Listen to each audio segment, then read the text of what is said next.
Hello, ladies and gentlemen. This episode of CTO Confessions is brought to you by the one and only IT Labs. And your host today is me, TC Gill, IT Labs Chief Talking Officer, and I'm speaking from London, UK. So, Farzona, welcome to CTO Confessions. It's great to have you on board. Yeah, pleasure to be speaking with you today. Excellent. So tell the audience a little bit about yourself. Who are you? What do you do? And who do you work for? Yeah, I'm the VP of Engineering at Earnest. Earnest is a company at the intersection of education, finance, and technology that specializes in the private student loans, student loan refinancing, and college scholarships. The whole idea is to make higher education in the U.S. accessible and affordable, and help students maximize their financial futures and be more in control. So my team builds these products and tools that help people navigate the complex financial landscape of the educational journey. That might mean helping them get low rates and flexible payments, or it could also mean matching them with a scholarship so they pay less for their overall college costs. And overall, we want to set them up for success to overcome financial barriers in any part of the student journey. Fantastic. What a noble cause. And I can imagine it really impacts kind of a lot of people's lives out there. So thank you for sharing that. I'm just curious about your journey to tech leadership, where you are now. What's that been like? Yeah, I would say it's probably more of a traditional journey compared to other folks that I chat with. A few years into my career as an engineer, at a tech company, I was, sort of at a decision point, and I started contemplating whether to, stay as an individual contributor and grow in that track, or, embrace the dark side, or at least what I thought was a dark side at the time, and pursue this, the whole management leadership path. I, after some thought, ended up going this route, which came with, a lot of new learning, a whole new world to explore, Right. different challenges to solve, using different parts of your brain almost, and flexing different muscles, which I found very, very intriguing, but also rewarding, I would say. And my leadership journey took place in different companies, various industries and domains. When I was at Orbit, for example, it was the cross section of travel, technology, and hospitality, and how do you enable travel for everybody in the most convenient way. And then Twitter was about social network, news, microblogging, and from a technical perspective, what it means to serve a massive amount of users and all the scale challenges that come with that. Mm. And then later on, Uber, I would say, was also very interesting from a multi-sided marketplace perspective, and connecting the digital world with the physical world and all of the complexities that whole thing brings. So I would say I'm generally somebody who likes exploring new domains and understanding the intricacies that come with each space that I mentioned. But all of these places have one thing in common. I would say they're all about building products and building products in the consumer space, which is something I really enjoy and really like, and leading teams that generate value to the customers, to the end users. So that's sort of been my journey into the tech leadership world. Excellent. We're going to look at how you kind of create your cultures and your teams. We've had some great conversations offline about that. Now, I want to ask you a question around your passion. What's the thing that really drives you? That's a great question. I would say there's a lot of different things there, but one thing I would say I've been very passionate about for a long time is mentoring and coaching women and women leaders in various stages of their careers, and increasing the number of women in the tech space in general. Helping women advance in their careers, unlock their full potential, overcome barriers that stand in their way is a topic that is I would say near and dear to my heart, partly because of the obstacles I face in my own professional life, and partly due to observing so many other women facing struggles in getting what they deserve or experiencing inequity at work. Yes. And I felt very passionate about how can I contribute back to the next generation of women and women leaders, and based on what I learned, what I had to overcome, and support as many of them as I can in this community, so they don't keep facing the same challenges. So I spend a good portion of my free time in the space in the form of like mentorship, coaching, participating in communities in the Bay Area, or the online versions of these communities that are dedicated to women and leadership in general. Fantastic. Another noble cause. I love it. I love it. I'm just curious from a man perspective, what is it like out there for women and in terms of this kind of equality and equal opportunities? Is it getting better? I can imagine it is, but again, being who I am, I don't always know. I don't experience these things. Yeah, I would definitely say it's gotten better over the years, but I would say there's still like a lot of systemic issues that remain unsolved, unchallenged, and not a lot of focus are being put on from every single domain, every single area. I feel like some companies do a really good job, some of them do an okay job, some of them it may not be a high priority item to fix, but I'm, very sort of energized to see the concerted effort that happened a few years ago, and then carrying that on. Hopefully, we'll be able to do that more and more. Something that I try to contribute and bring to every organization I'm in as well, like whether it's in the form of creating employee resource groups or some of the popular things that in the US at least, ERGs that are focused around women or any underrepresented groups and whatnot. So that those tend to be very helpful and contribute back to making the whole situation a little bit better. Excellent, excellent. And your leadership, I mean, what kind of leader are you? How do you roll as a leader? I would say, the way I operate and my style of leadership, has changed and evolved over time. Right now, the way I would describe it as like transformational leadership coupled with empathetic leadership. I believe you can accomplish big changes, help companies unlock their next stage of the growth, and align your engineering teams with what's best for the business or for the customers while still being equitable to the people on your team, right? And lead in an empathetic way. Yep. Businesses are, they're made up of people. Sometimes this phrase gets thrown around that you might hear often as well, and we call it it's just business. And what tends to get forgotten in those situations is that there is no business without the people. Right? Yes. So you can focus on the business and business outcomes while still taking care of your people really well. Fantastic. And out of curiosity, where have you kind of learned your tips and tricks about being a better leader? Is it something that you've learned by accident, or is it particular things that have guided you?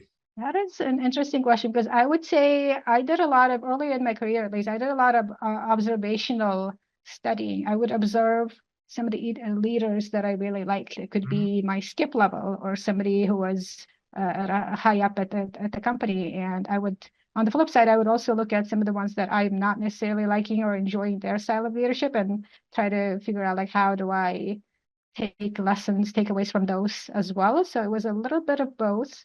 And looking at both good examples, bad examples, positive and negative, and keep practicing what I got into leadership as well. One thing I would say that I probably could have done better. I know I talked about like I do a lot of mentoring and coaching of women these days. One thing I'm noticing is that the new generation tends to be more forthcoming and proactive in seeking out help, finding mentors and reaching out. That's something, like I mentioned, I wasn't necessarily good at myself early in my career, when I probably could have benefited from mentorship and explicit guidance. It was a bit more of a trial and error type of thing for myself. But I'm happy that the new generation tends to be a bit more diligent and proactive in this regard.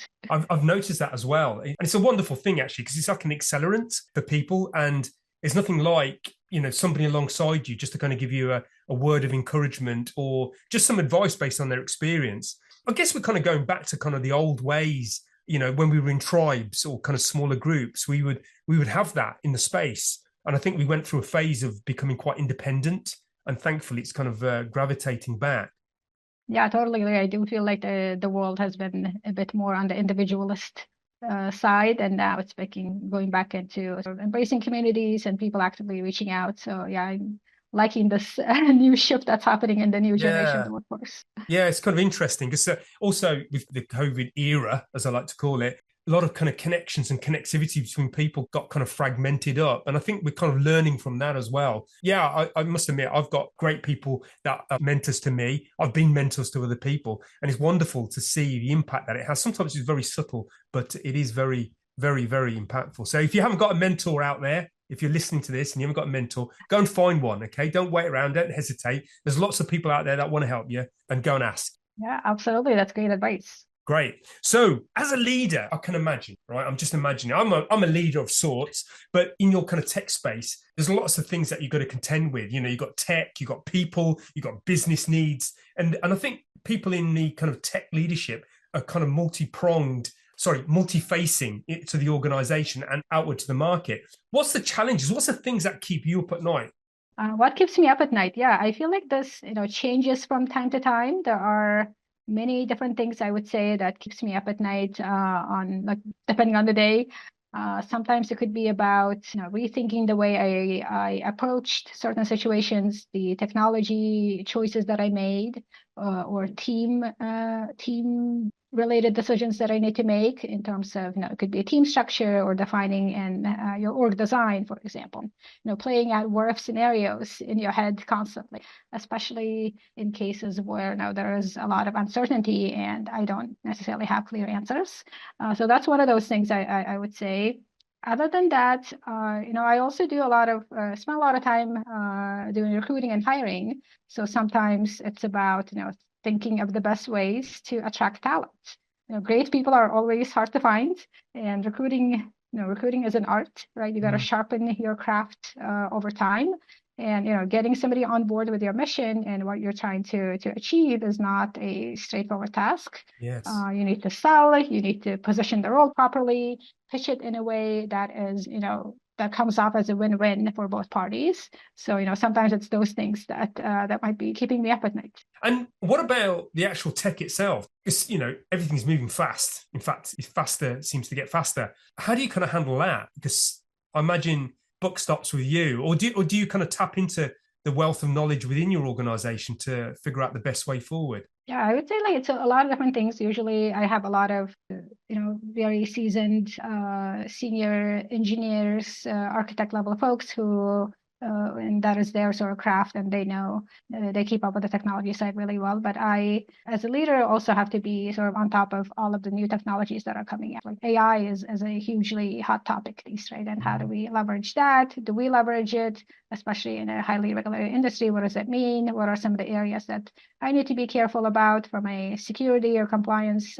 standpoint and all of that. So I do a lot of reading of some of the tech news blogs or newsletters. These days it's super easy to sort of subscribe yourself to a specific blog post and what other mediums that folks are putting out. So those tend to be very helpful as far as like keeping myself sharp as far as like what is happening in the tech world, not just AI, but it could be, several different topics in technologies. And how do you go about creating teams that are going to absolutely knock it out the park for you? Really, really high performing on the ball teams. Yeah, great question. This is something that I think about a lot. The whole idea of like creating high performing teams. I feel like it probably depends on the team, what you're trying to achieve, depends on the situation. But one thing I would say I keep falling back on every time I'm thinking about this topic is this notion of you can't improve what you don't measure. You need to establish the baseline. You need to figure out how are things today. What is the state of your team right now? And luckily, there are a lot of frameworks out there these days that help you, measure engineering productivity. There is, DORA metrics, for example, or the SPACE framework. And these tools, these frameworks give you, both quantitative and qualitative data, and based on that, I'll have some, directional insight into what I need to pay attention to and what the bottlenecks are, or where the bottlenecks are. Is it the team velocity that's suffering? Is it the deployment speed that I need to worry about? Is it code reviews or the speed of code reviews? Yeah. Or is it something completely different like team engagement or job satisfaction levels or burnout? As a leader, I like to operate with as much clarity, I would say, as possible, and take guesswork out of the way. And Right. these frameworks, I think, do a really good job of including the individuals and their feedback and measuring them, as objectively as possible. Yes. But beyond that, I would say, the evergreen, tried and true way of achieving high performance and creating really good teams usually comes down to focus, right? How do you do a few things really well, high quality, with versus many things, but not as well, Yes. right? Having clarity around what those few things are, and focusing on them and minimizing other distractions, I believe will produce great outcomes and also make space for innovation later on. I can imagine sometimes teams, they an ADHD for teams. There's this kind of attention deficit situation. Somebody that's got some of the ADHD traits myself, undiagnosed, admittedly, but I can imagine this kind of stuff works at a team level and at a department level. What are the tips and tricks that you would like to offer there about helping teams find that discipline and attention to what actually needs to be happening rather than doing lots of stuff? Yeah, I think one mantra that I keep repeating is ruthlessly prioritizing. Yeah. Like ruthless prioritization is probably going to be your friend. Like it needs to feel painful when you're going through that exercise. Like, do you need A, B, and do you have to work on A, B, and C, or do you need to whittle it down to one or two? And so until you feel very a painful reaction when you're taking something away, it probably means that you're not being ruthless enough. So I try to sort of watch for those signals. Yes. As far as what is the most important thing. I remember reading this book about picking your wildly important goals, and it kept talking about this acronym WIG, wildly important goals. And I try to sort of cultivate that type of culture as well. Like you need to go after not just important goals, but it has to be wildly important goals for it to be ruthless prioritization. So those are some of the things that I tried that helped throughout my career. Yeah, it's interesting you mentioned a mantra there. I have many mantras as well, and I've used within the kind of cultures, because it's interesting, isn't it? As you kind of keep repeating this stuff, eventually it comes back to you. It's working when they start using the terminology back. Yeah, and I love what you said there around ruthlessly prioritizing. If it's not uncomfortable, then you're probably not being ruthless enough. And how do your people kind of react to that? Is it kind of welcomed, or is it a little bit of a kind of tussle around things? It probably, I would say, depends on the individual or the teams. Some teams, are really good at working as a team and working on one project at a time. So those types of teams are pretty easy to get on board with ruthless prioritization and getting them to focus on one thing. There are some teams throughout my career that I inherited from others who sort of are not necessarily disciplined, and they're used to working on multiple things in parallel, but maybe not necessarily be good at finishing all of them or finishing them late and whatnot. But some of the discipline practices are a little bit different. So it definitely depends on the team. It's easier to get that type of mindset with certain types of teams versus some of them might need a bit more practice or evangelizing or really showing them the why we're doing this. Yes. And what is the outcome that we're expecting, and how does that ladder up to the business outcome, to the customer outcome, and company goals, and it could be a growth related thing and whatnot. So I find that a little bit very across different types of teams. And that prioritization, just I'm trying to build a picture up in my head, because there's kind of customer facing priorities, there's kind of business, you mentioned compliance as well. And who ultimately makes that decision? Is it you, or is it your teams, or do you kind of delegate that out? The different companies have different ways of coming up with their goals and prioritization. Some companies do bottom up, top down, and then they meet in the middle, or the CEO or the founder or executive team might come out with top level, high level goals. So these are company goals that might be a bit open ended, and it's up to the teams to really interpret how to achieve some of those things. So I've experienced the different variations of those types of decision making approaches in various companies. I don't necessarily think there's like a right way or the wrong way. I think a lot of companies are changing up their ways as well, and they try to innovate and figure out what is the best way to make decisions. Is it the OKR frameworks that is very popular? A lot of the companies I worked at certainly adopted OKR process and to hold ourselves accountable, help with decision making and whatnot. Excellent. So Farzona, we had a conversation offline around innovation, because this is kind of magic, these kind of gold nuggets that are kind of waiting to be kind of discovered. How do you go about that with your teams as well? Because obviously you probably got innovations going on in your head, but I always think that there's stuff out there, in the teams, people spotting things that you're not seeing. But how do you go about that?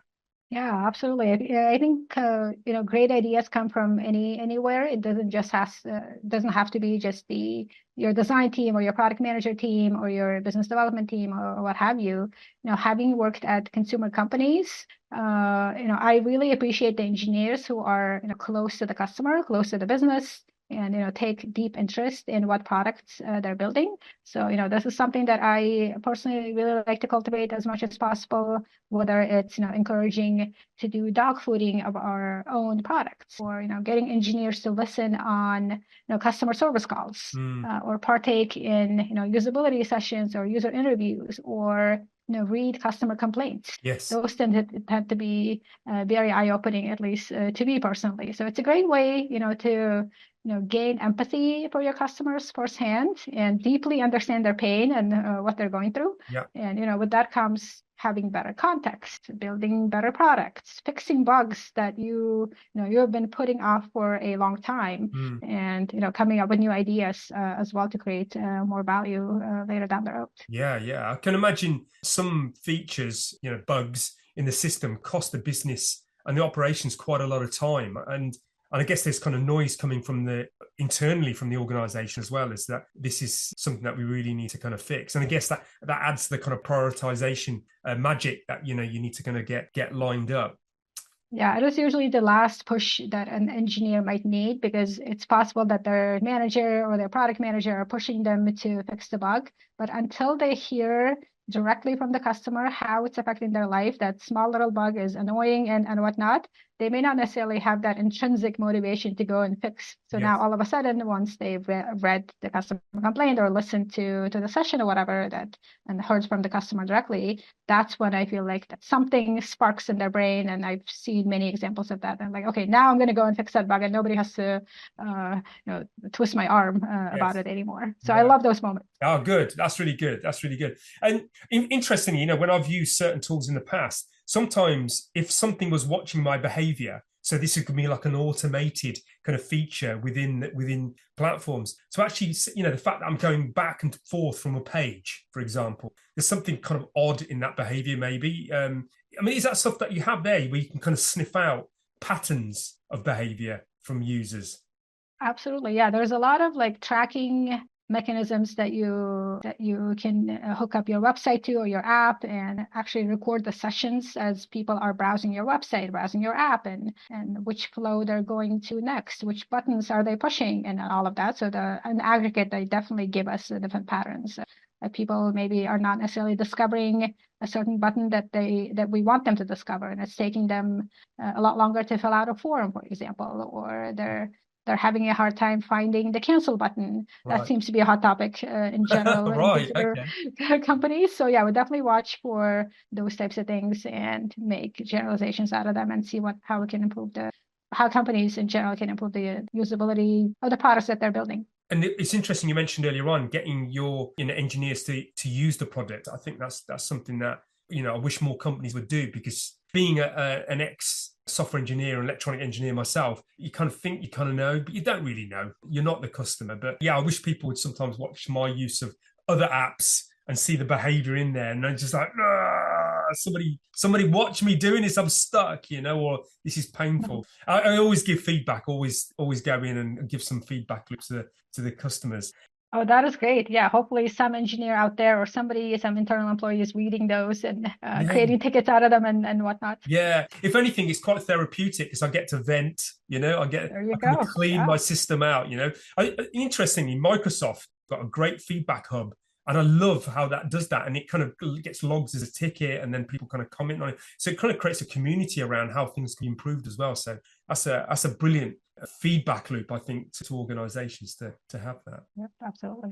So I'm really curious also around how do you handle growth of business? Is there any kind of magic, I don't know, things that you can add to the system that make it easier for companies to grow that you've experienced in your journey? Yeah, I feel like probably different types of growth that companies go through could be product growth, the employee growth, and oftentimes all of it all at the same time. I think in all of this, I would say being explicit about where you are and where you want to go is probably a useful exercise. I'm a very much fan of clarity and sifting through ambiguity, and making sure teams are clear on where I stand by, explicitly communicating the things in my head to them. And, as far as the growing pains that other companies go through, company culture, I've noticed is something that can easily get out of sync, especially during the times of rapid, hiring phases. The times of high growth are when you need to be very careful and deliberate about your culture. You bring in a lot of new hires, and they look at the behaviors of the existing employees and existing leaders to figure out how they're supposed to behave. They see who's succeeding at the company, and they imitate what those people are doing. They look at who's failing or who's falling behind, and try to avoid being like them.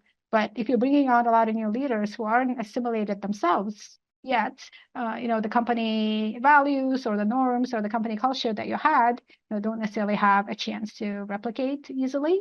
So it's something I found that you need to consciously stay on top of. And what kind of conversations do you have with your teams when you're trying to keep that in place? Because culture is a slippery beast and a really important one as well, a beautiful one, but it's hard to put your finger on it. And again, hard to measure. It's hard to measure what culture is. Yeah. It's like this kind of magic cloud that just kind of sits in the space, but it's definitely there. It's a thing. Yeah, maybe I will break it down into two different angles. One on the more process technology side. I think growth is a good time when your company is going through a growing phase. It's a good time to spend time on your documentation, whether it's the onboarding doc or the culture doc or the coding practices that you haven't necessarily codified yet.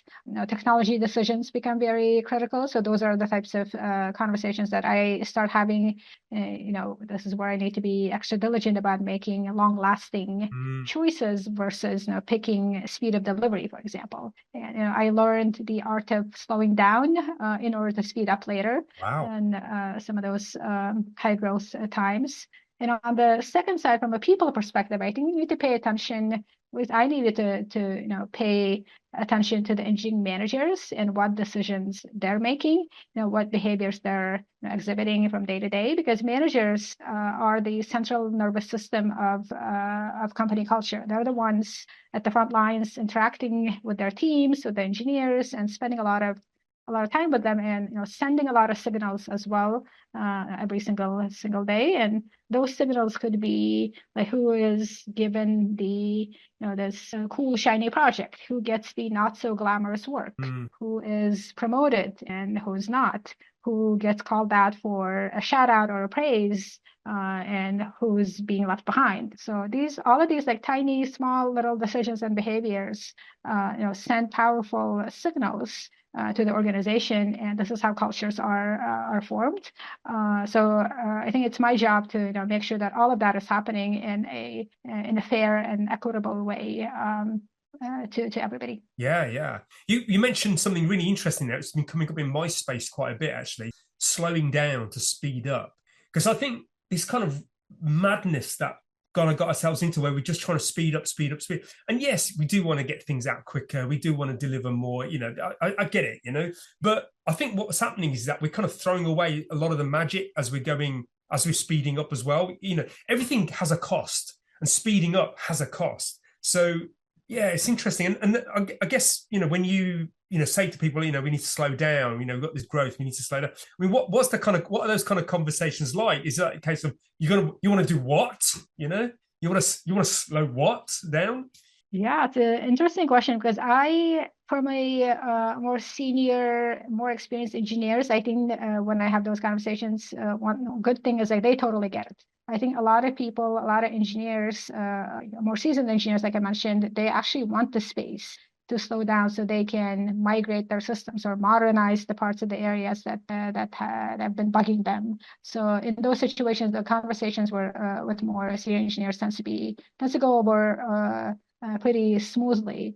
I think it's maybe some of the other more junior folks who are really high energy. They want to get things done and ship and launch projects and rapidly. Those are maybe the archetypes that might need to have like a little bit of a mindset shift in themselves. And how can I sort of explain the reasoning behind why? I keep coming back to the whole idea of you got to explain the why behind it, and I need to be very clear in my head on the why, and then I also need to communicate the why behind it. to the rest of the team, to my teams as well. So I think with those, when I have nailed all of those parts of the equation, it tends to go over a bit better. Yeah, brilliant. I love that. I think explaining the why is always something that I default to as well, because if people can understand where you're coming from, and then we can have a discussion around, is that why the right why, and it aligns people. What I'm hearing from you actually, Farzona, is you kind of speak into the system quite a lot. You know, you've got this system that's kind of going on in the organization, and speaking into it informs it,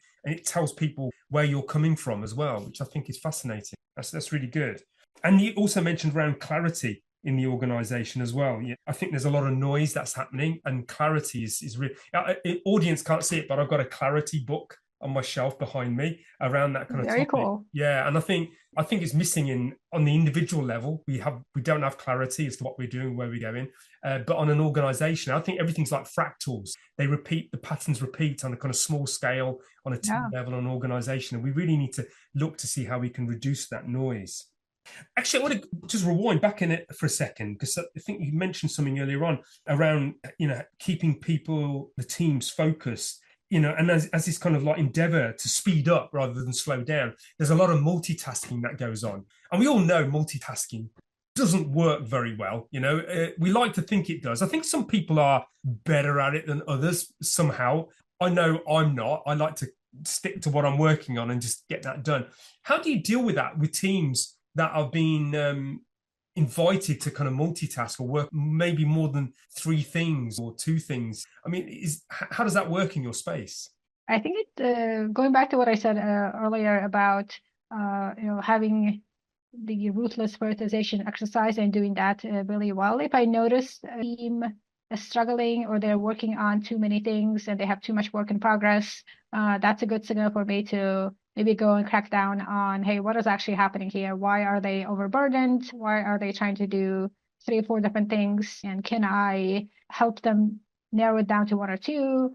Do I need to speak with the cross-functional partners? It doesn't just have to be the engineering team.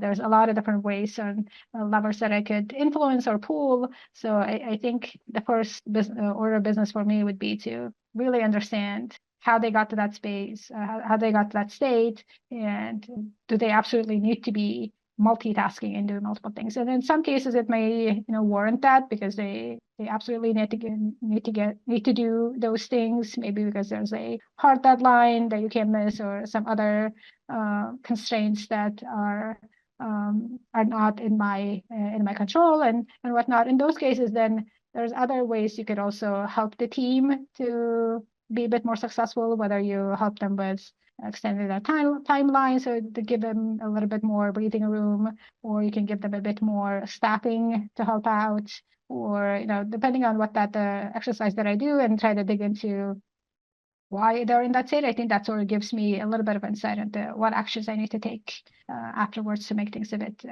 easier. Excellent. And engineering challenges. Do you have engineering challenges in your space? There are a lot of challenges. I think that throughout my career, having worked in some of these companies, some of them were mid-sized, small, some of them were massive, like Uber, and some of those massive companies or large companies, the challenge tends to be scale. How do you create a technology that's going to withstand millions of people hitting it at the same time? Twitter had this problem as well. And how do we make sure that we're scaling our servers correctly and scaling them down when they're not needed? And what is that sweet point and all of that? So that is definitely an interesting challenge that I experienced back in those days. Now, I think technology challenges, a lot of it, like I mentioned earlier, AI seems to be very much on the forefront of a lot of leaders, a lot of engineers, a lot of companies in general, not just engineers. So that is one challenge as far as like embracing the AI assisted development, what productivity gains we're going to get out of it. A lot of people assume it may replace engineers one day, or are you going to get 50% productivity gain, 70%, or is it a lot smaller? But I think the reality from how I see it right now, and it may change over time since this notion is evolving very rapidly, but the way I see it, the productivity gains are probably more in the 10%, 20% type of range from AI. The way looking at its capabilities at the moment. But I tend to be more of a techno optimist in general, especially when it comes to AI. So I doubt AI will replace engineers altogether, but I do think the engineers who use AI will probably replace the ones that do not use AI. So that's where I stand on that topic. In fact, I've been watching some videos about how AI can help you, and being a software engineer in the past, I'm kind of really curious as to how that can help. And it's interesting, some of the use cases. So there's a community of people figuring out ways to use this new tool, because it is a new tool. It's kind of disrupting it. And as you mentioned, Farzona, it's a new tool and it's changing. There's like newer versions, there's new capabilities coming out all the time. From a tech leadership perspective, I can imagine that's kind of quite taxing. Oh my God, they've done what now? And I didn't even think that was possible. That's like 2 years ahead in my head. Now they've done it. So yeah, but it also keeps me on my toes. I love the whole rapid evolution that's happening, rapid change that's happening. It definitely makes me a bit nervous, but in a good way. Yes. And just out of curiosity, do the people in the business kind of want to bring AI in? Is there like a real hunger? This crazy AI thing, we need to get it into our kind of ecosystems. Absolutely. I think I actually really like that. I see that type of eagerness from different companies. A lot of senior leadership also pushing their workforce to see how we can leverage the powers of AI. What can we do? The productivity gains, going back to what I was talking about earlier. But it doesn't just have to be from an engineering perspective. AI can help your customer service, augmenting that and automating some of those things, or automating the marketing assets or content creation. So it does have its tentacles in every single department that you can think of. So yeah, I love seeing all that energy and curiosity from leaders and from companies that they want to, at the very least, I see that people want to experiment with it and see how it turns out. Wow, great. So, Farzona, as we come to the closing arc of our time together, unfortunately, I've got some nice warm questions to ask you.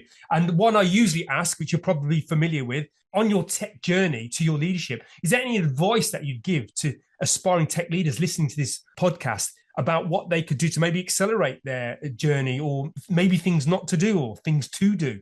I mentioned this a few times already. I'm a fan of clarity, and seeking clarity and finding ways to disambiguate and simplifying when possible. And that usually comes down to having a healthy dose of curiosity and willingness to go down different rabbit holes and asking a ton of questions, to get to the bottom of things.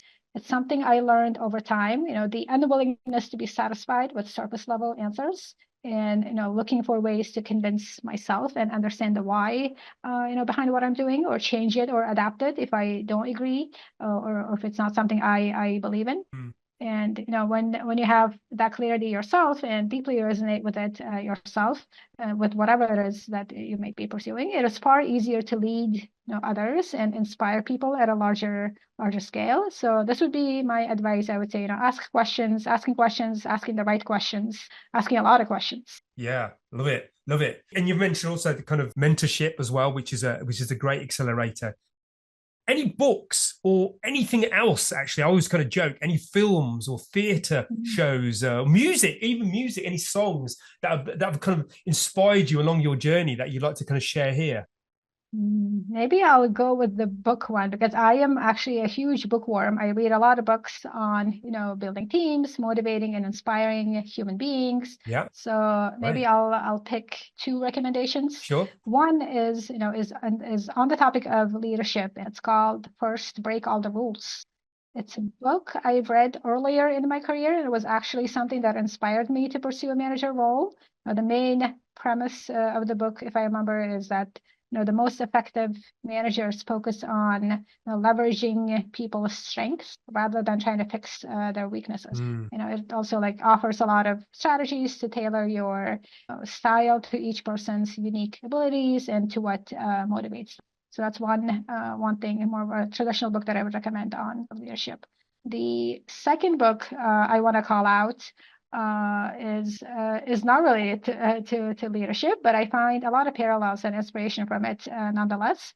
This book is called Hidden Life of Trees. I don't know if you heard of it, but No. it talks about the fascinating world of trees and forests, and the complex ecosystems that they live in. How trees have the ability to communicate with each other and interact with their environment. And now they form these social networks through their underground roots and exchange nutrients and water. When they detect there is a tree among them in that network that is in need or is not getting enough water, for example.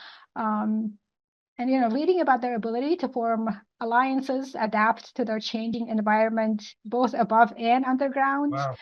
keep the entire network alive and growing was just mind-blowing and Wow. eye-opening to me. And the reason I mentioned this book is, even though it has nothing to do with human beings, if trees are able to accomplish this type of alignment seamlessly and operate with such precision, Yes. right, without anybody instructing them or guiding them, we as humans, with so many of our advantages, have no reason to get into conflict or Mm. miscommunicate or experience clashes among us. So this book definitely stands out in my Wow. list. Love it. I'm inspired actually to go and read. I'm going to make a confession. I know this is about taking the tech confessions, but I'm going to make a confession. I'm a tree hugger. Okay. I love trees. I actually go up to really old trees and always whisper to them, what stories can you tell? Okay. What have they seen? What have they experienced? But yeah, That is a very good, interesting, very good practice. yeah, And I yeah. thought And that helpful. my daughter always jokes with me, our dad's going off to hug a tree now, kind of thing,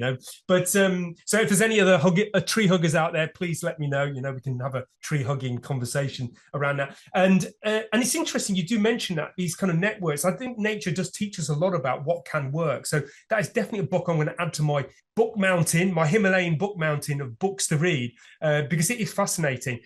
Interestingly, on that topic, I've been looking into, fungi, mushrooms, and they have networks, mycelia. I think the largest organism on Earth is actually a fungus, a mushroom that kind of spreads miles out. It's huge and it's all underground. It's these mycelia kind of connectivity. So that might be something to look at. So we've completely gone off at a tangent here. Okay. It's a great topic, though. Beautiful tangent, and some great things to learn there. Now, I'm going to pretend to be the tech genie for a second. I love this bit. I'm going to offer you a wish for your leadership, for your industry, for anything around tech. What would you wish for?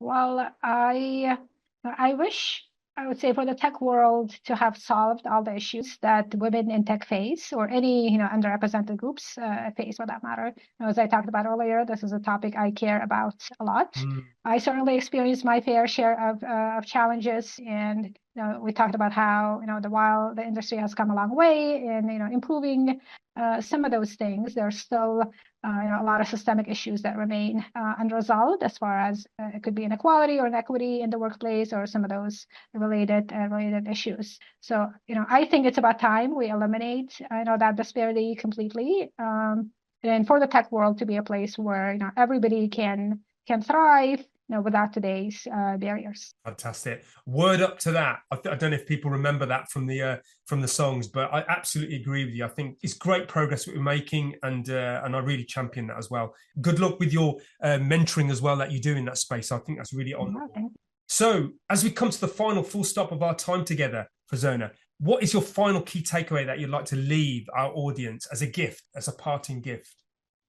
Sorry, that seems like a high bar, but let me attempt to give one takeaway or offer something. I would say it's about taking action now versus waiting for perfect conditions. It's something that I had to learn the hard way myself.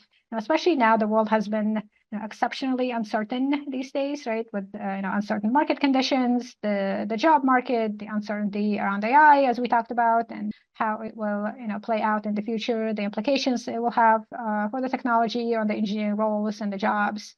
It's really hard to predict the long-term future. So now I'd say don't hold off on your dreams or wait on pursuing the things that you want to do. Yeah. And doing and trying something and adapting to the changing conditions along the way offers a lot of benefits and lessons in terms of flexibility or the strategies for dealing with uncertainty. So you probably get a lot out of it improving your own leadership muscle in that way. Fantastic. I love it. What a great note to finish on, Farzona. Thank you for your time. It's been great having you on CTO Confessions.